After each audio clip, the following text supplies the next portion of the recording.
All right, looks like it's noon. So let's go ahead and get started. Welcome everybody. Thank you so much for joining us for today's solar showcase of Bethlehem Inn. I'm super excited to talk with our guest speakers today. My name is Zach Snyder. I'm a program manager at the nonprofit Solar Oregon. This is a type of event, a showcase that we've been putting on recently with support from Energy Trust of Oregon, taking a look at sites across the state that have adopted solar and efficiency and other related technologies. And Bethlehem Inn is a shelter for houseless folks up in Bend, Oregon, that went through a massive transformation in 2019. It was completed, and they do a lot of really incredible work for the community. And so we're going to take a look at this site and get to know what goes on there and how solar and these other technologies have transformed what they do there. So we will kick it off. I'll have just a few words of housekeeping here. We're going to have this in a panel discussion format, and I'll introduce our speakers in just a minute. And just a note that we really, this is an opportunity for engagement with all of you who are joining. So if you have questions about this project for our speakers, please take note of that, and we'll be having a Q&A session at the end. So a quick word about Solar Oregon. We are 42 years old. I have been with Solar Oregon for 3 of those years, and we expand solar energy adoption across the state through education, outreach, advocacy. That's a picture of our very small, humble team. We do this through programs like How to Go Solar, which is a educational workshop. We have 1 or 2 of those every month, educating home and business owners about the technology, the incentives, the installation process. We also have tours, showcases like this event today, solarized campaigns, and more. We have a couple of other events coming up this month. We've had a very packed June. And so tomorrow, actually, we're having a showcase of another site in Southeast Portland, Kellogg Middle School, which is part of Portland Public Schools. And you can see the massive solar array on there. Also has an interesting story, so encourage you to check that out.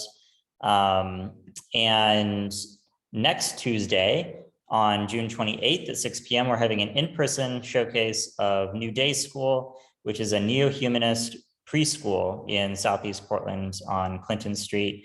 It's just a beautiful site. They have a beautiful garden. We're going to hear from some of the folks involved in that project. It was a retrofit to make this school zero energy. And I am going to put a few links, in the chat for everybody. I'm just throwing all of them in there at once, but I'm going to refer back to them throughout the event. You'll see one for Solar Oregon, one for our events, Energy Trust of Oregon, as well as Bethlehem Inn, BLRB Architects, and some information about the project we're taking a look at today from Energy Trust of Oregon, which brings me to Energy Trust of Oregon, and they support a lot of our programming. So huge thanks to them. They're an independent nonprofit. They serve the customers of Portland General Electric, Pacific Power, Northwest Natural, Cascade Natural Gas, and Avista with incentives, educational resources like this event, all aimed at improving how we use energy in Oregon. So quick note about the Q&A. When you have a question, you can enter it in the Q&A box at any time, and you might have to mouse over your screen to get your menu to see the Q&A box, but the button should look something like this. You can type in your question, and then we'll read out all those questions at the end and answer them, but don't hesitate to put them in there. And we also have some polls because I like to get to know who's joining us.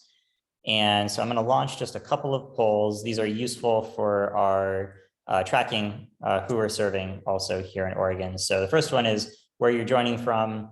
It includes different areas of Oregon, and you can also choose another state or internationally. So I'm just going to go ahead and leave that up for a minute.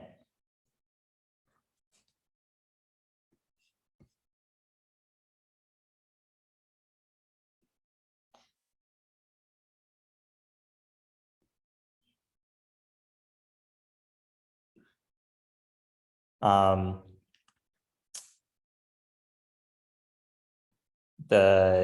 right. Yeah, Eastern Oregon, I think is a misnomer. I meant Eastern or Central Oregon. So go ahead, and if you're in Central Oregon, just click Eastern Oregon and give me a wink. All right, go ahead and close that one. I've got one more poll before we get started, not to delay us any further, but appreciate your responses.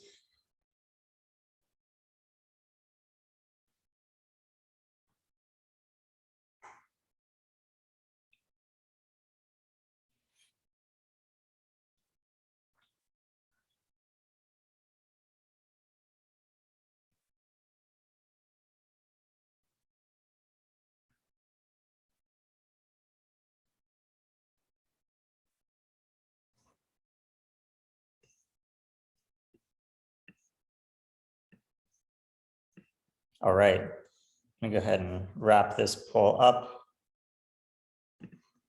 Thank you very much. And without further delay, I would like to introduce our guest speakers. I'm super excited to have with us Gwen Weisling. Gwen has led Bethlehem Inn as its executive director since 2010, prior to which she served as a member of the Inn's board of directors for a year and a half. The organization currently has 2 shelters that offer emergency services for men, women, and families. Gwen's career spans more than 20 years in the hospitality industry, working as a human resources professional.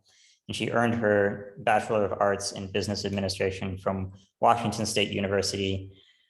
And we also have Seth Anderson. Seth is a principal at BLRB Architects, and he is the director of BLRB's Bend office and is in charge of their commercial and housing projects. Having lived, worked, and played in Bend for 17 plus years, he is deeply committed to enhancing the quality of life for all Central Oregon residents. His commitment to community is expressed in his service to nonprofit organizations, professional focus on housing and houselessness issues, and engagement with the local AEC industry. His architectural experience consists of senior living, multifamily housing, mixed use, and nonprofit projects. And BLRB, if I didn't state it adequately at the beginning, is the firm that designed this transformation for Bethlehem Inn. So very excited to have both of you. Thank you, Gwen and Seth. I'm gonna go ahead and stop my share real quick and get us started with the panel discussion. So hello to both of you. And Gwen, I wanna kick it off with you and just ask, what is Bethlehem Inn? Who do you serve and how do you serve them? Well, Bethlehem Inn is a nonprofit. It is a homeless shelter with a mission that is transforming lives with shelter, help, and hope. And we do that 365 days a year. We serve men, women, and children. And we have been doing that since 1999, when it just started off in the winter and in churches, in basements, rotating and finding a home, which we moved into this location here. The residents stay on average 5 weeks, and this is just an average, as everyone's comes with their unique challenges. And here, case managers help those individuals and families to set goals and work to overcome the obstacles that may have resulted in them becoming homeless. And they are referred to over 70 partner agencies to access resources that help them and will help them move forward. It is a unique path for everyone. That's great. And I have to say, you guys have an awesome website. So as we're just kind of talking through this, that's one of the links I put in the chat. So folks can just reference that. And Gwen, what is unique about Central Oregon, and how needed are the services that you provide? Well, Central Oregon is unique for many ways. And what brings us to our conversation today, we have 365 days of sunshine. So it attracts a lot of people here, and that has its challenges in terms of people finding housing, and the situation of homelessness has deteriorated, unfortunately, due to, I think, a lot of issues surrounding the pandemic, economic challenges that people are facing, and just the wherewithal of how to find permanent housing. So the inn started back in 1999 for a reason, and the issue of homelessness has not gone away. It's only gotten worse. So we are that bridge for folks. That's great. And so what you talked a little bit about your beginnings, maybe starting in church basements, and then you had a facility, and then in 2019 you redeveloped into this great new facility that you have. And what did your facility look like before the redevelopment, and what was that like, and what was that like for the residents and for you? Yeah, in 2007, when we moved to this current location, it was a 1960s motel on a septic system. So imagine that. And we're located in a good location on a transportation line. We're across the street from the DMV.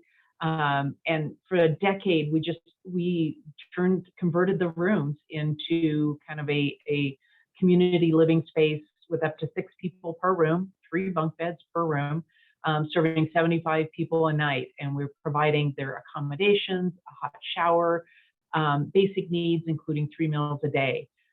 What we didn't have was a commercial kitchen.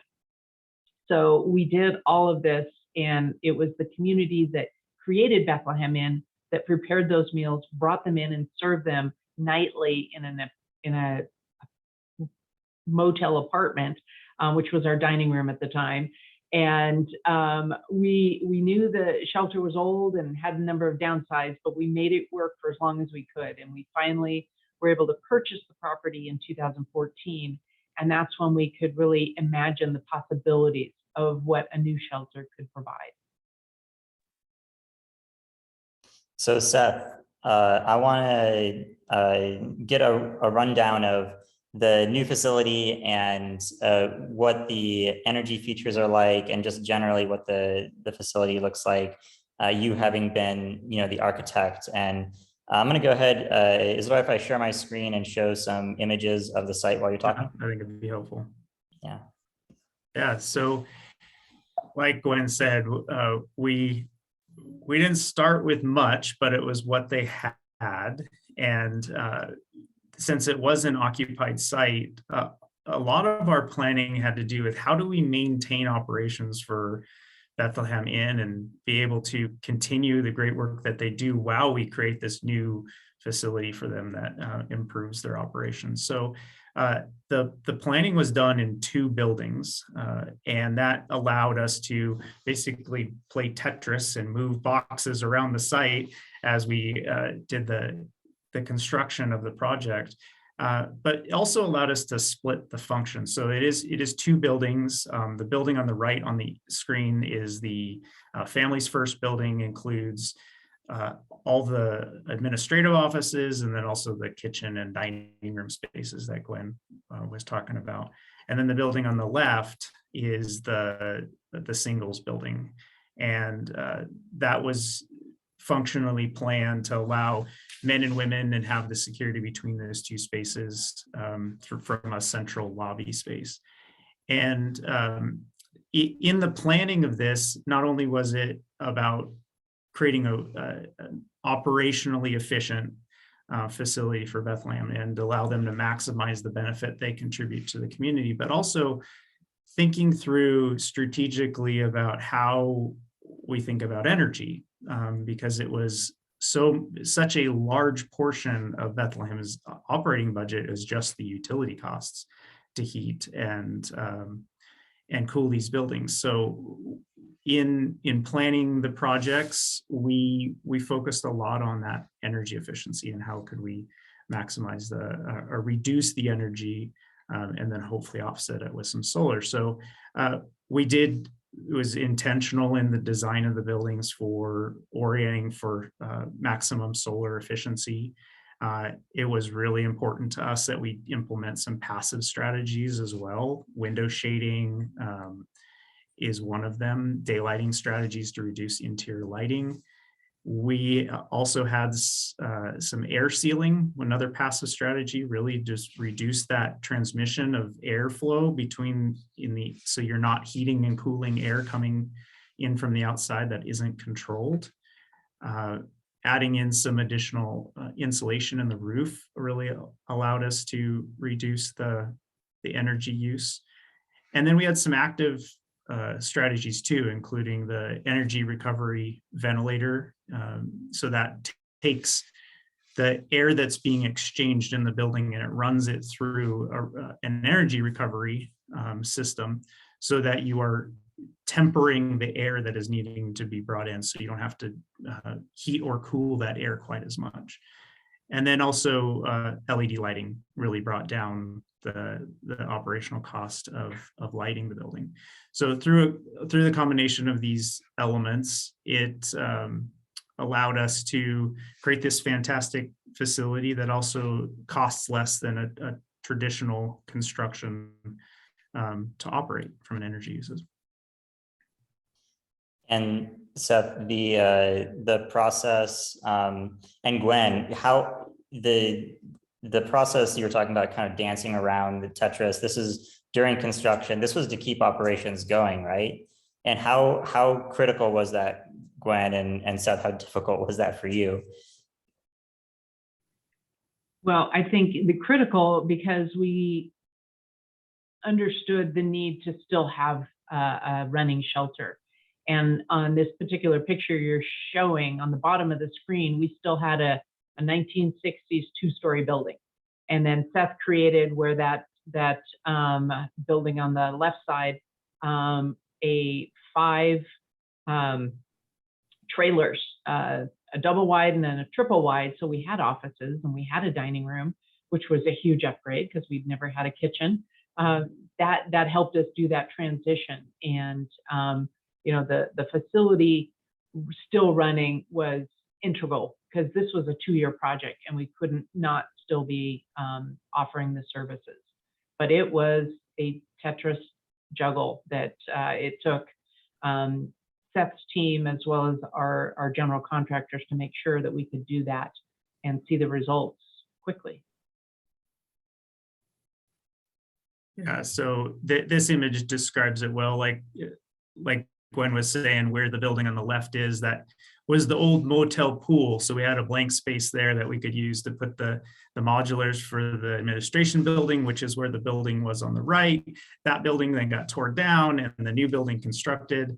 Then we could move the modulars off the site and then build the building on the left. And then there was just an alley of space between the old building on the bottom of the screen and the new building there that it was a coordinated effort on all parties for sure. That's great and impressive. And so Gwen, as Solar Oregon, the reason we love to showcase sites with solar is because they have solar, but also we love to showcase sites that are, nonprofits, that have a community function.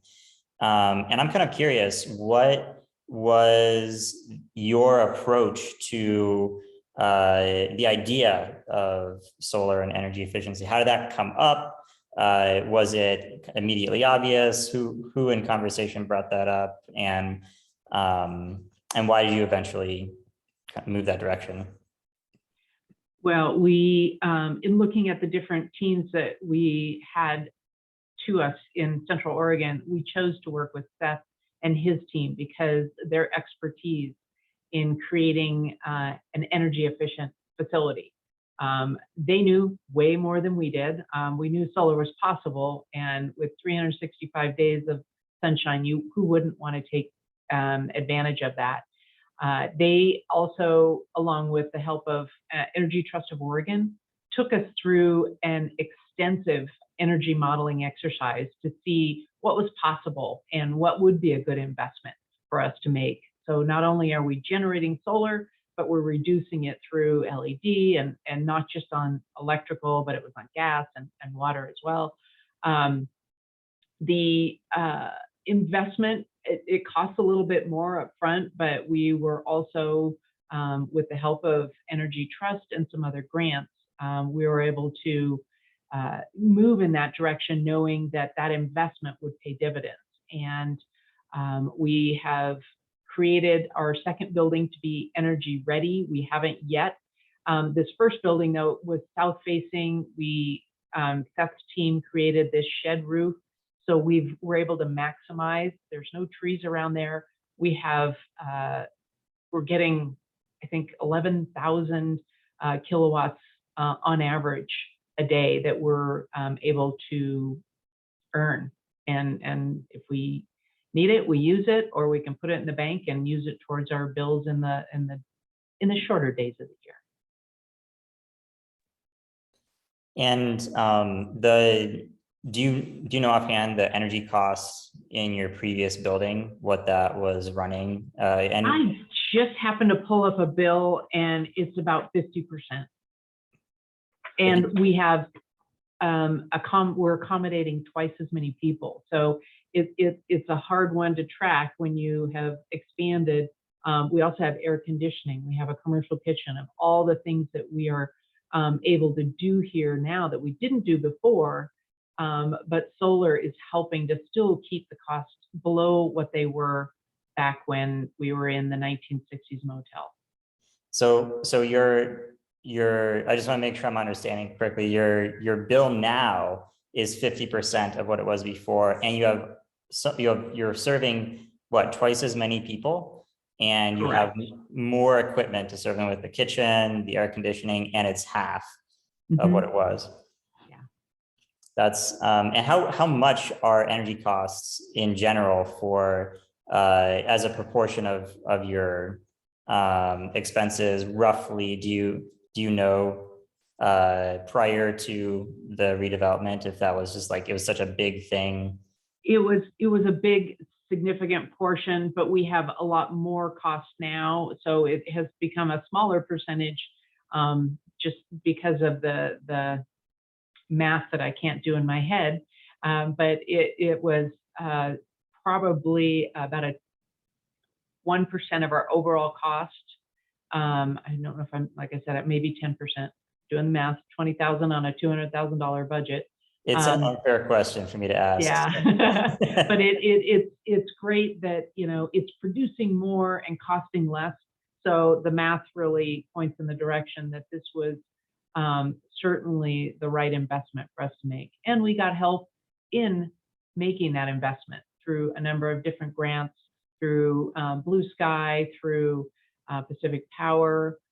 It was, the last picture was a picture of one of my board members who is very adamant about, those are the installers, but adamant about net zero. And yes, Joe has been a huge champion of net energy efficiency, and he's pretty proud of the building we've created. That's awesome.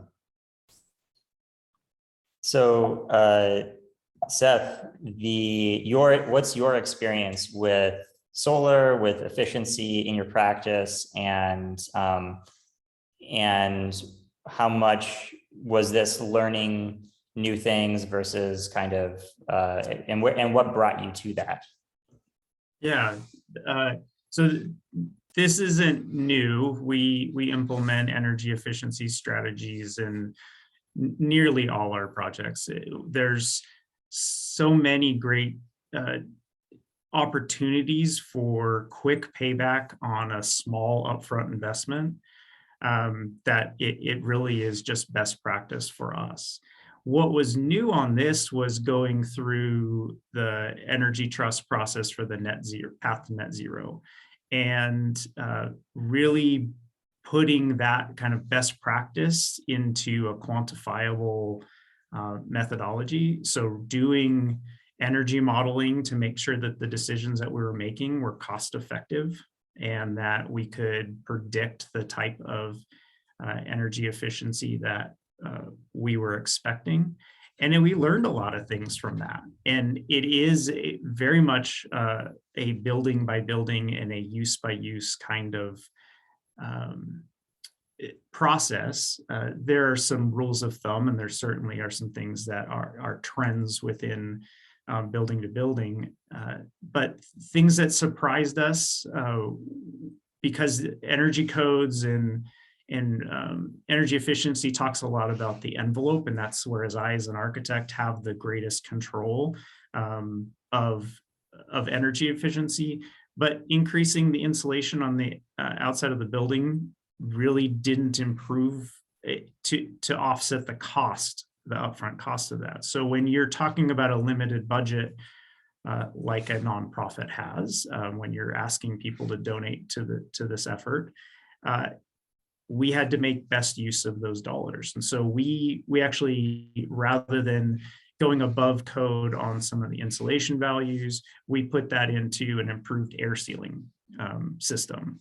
Or we looked at some higher roof insulation, continuous insulation. We found that actually increased the energy uses because now we were heating the attic. So we changed the design and figured out how to insulate the ceilings so there was a cold attic. So going through that process and actually evaluating each of the strategies on its merit and its effectiveness in energy reduction, that was something that was a little bit new for us and just made the project better. That makes a lot of sense. And Gwen, you mentioned there was a Blue Sky grant for the solar. What kind of support, Seth, from Energy Trust of Oregon and maybe from other sources was there for things like you were talking about the energy modeling? And I guess what are some resources that other nonprofits might be able to look toward? And Gwen too, if you whoever wants to answer. You go, Steph. You probably have a better answer on that one. Well, you can fill in the gaps. So Energy Trust is a great partner in this kind of effort. So at a minimum, there is a pre-design process that they encourage on any project that is undergoing Energy Trust incentives. And that gets all the designers and the contractor and owner in a room to talk about how do we want to approach energy efficiency and what are the strategies that the project is going to use. So that's kind of a baseline, and Energy Trust provides an incentive, a cash incentive for that meeting to go through that. What we did on the first building was to go through the path to net zero approach. And so that unlocks some additional incentives because the stated goal of Bethlehem Inn and the design team is we're going to evaluate the options to see if we can achieve net zero. It's not a commitment to hit net zero, but at least how can we move the building closer to net zero energy? And so that allowed Bethlehem Inn to receive some additional incentives for the energy modeling that wouldn't necessarily be covered by Energy Trust's incentives. So it was a greater commitment on Bethlehem Inn's part to pay for that energy modeling and pay for the additional design team effort for that. But as I described, it gave us some good data to make good decisions on how to spend our limited resources. And I think I would add there too that the modeling specifically for the motel, and then there was a very specific feasibility study that the provider we use, Sunlight Solar, helped us do that. They have, once again, we're running a shelter, and we look to the experts to help us out to really forecast and anticipate. I mean, when you see the number of, if we could have squeezed in one more solar panel, we would have. There was one little design change. The building actually was flipped. It was a last minute decision, and they had to come in to make certain that we could still maximize everything. And so by doing that, it helped us see that it was not only feasible, but it made the most sense to do that. So we used the Blue Sky helped us pay for that, Energy Trust along the way, and some other individual donors that were very excited that we were trying to be as sustainable as possible. And we are working to help individuals become more sustainable themselves. So it's really in our mission to make certain that we too are doing everything we can to sustain our organization and put our hard-earned and donated funds to the best use in helping our residents. Absolutely. And Gwen, you sent me this photo. I had to throw that in there. And talking about the, just the idea of sustainability and how that's important both in your mission on a humanistic kind of level and also in terms of the sustainability of the building. Can you talk about what impact, if any, this has on the kind of the atmosphere or the mindset for folks who are residing in your facility? This is something that they see every day when they're in the lobby. And I think as of today, we're up to almost 500,000 mega kilowatts of power that we have earned. And it equates into the number of trees and carbon emissions that have been saved in what we have. It also gives a weather report, how much sunshine, and it goes through and shows what the production of our energy is on a daily basis.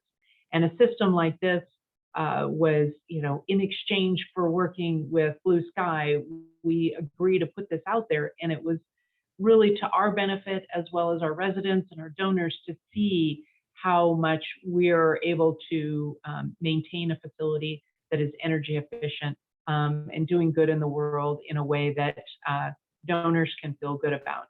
And we've had some specific donors give a 6-figure donation to help in this process.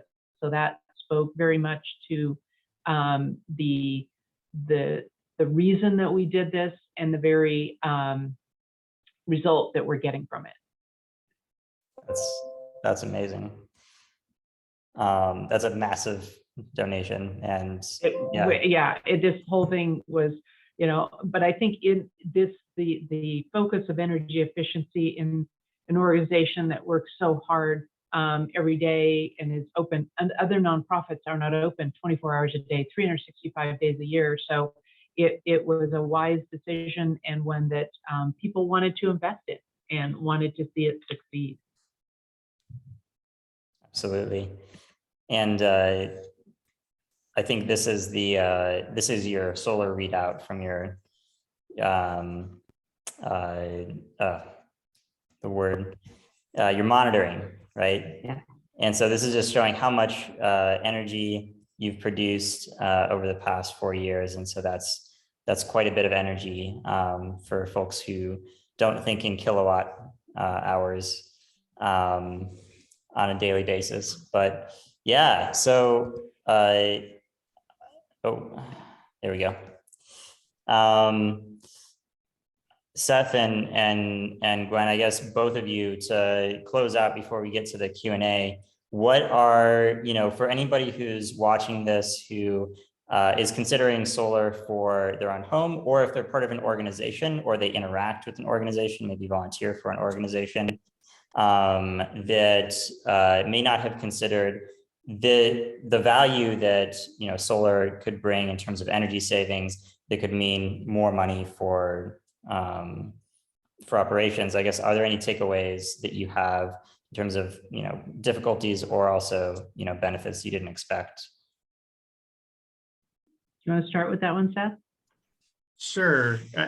I think, as Gwen mentioned, finding a good solar partner to do that study is really your first step in that. They're going to determine what the solar capacity of your site is and what's achievable. I think there are still some myths about solar too, that it's expensive or it has a long payback, and all that's changing, and it's a lot more cost effective than it used to be. And it surprises me every time we do a solar project, the costs seem to keep coming down, which is great. So, and then I would also just work with a designer to see, there are some technical parts about implementing solar into your project. So the weight on the roof and spaces for the inverters and the electrical requirements, but a good solar partner can help you through those. Yeah, and working with our local Pacific Power, and through the Blue Sky program, it helped us understand, what technical hurdles there were to overcome. And nowadays, probably more than ever, is supply chain. We looked at different costs, rising costs, and again, always looking for different incentives in ways that we could get partners to help us in paying for this. And Seth and his team, along with Sunlight Solar, pointed us in direction. And there was extra work, and there's reporting that gets involved. But the information that you had on the screen, as far as our kilowatts, that's a report that we have at any moment. We go onto the website and can see if an inverter's down, well, then we're not going to be earning solar power.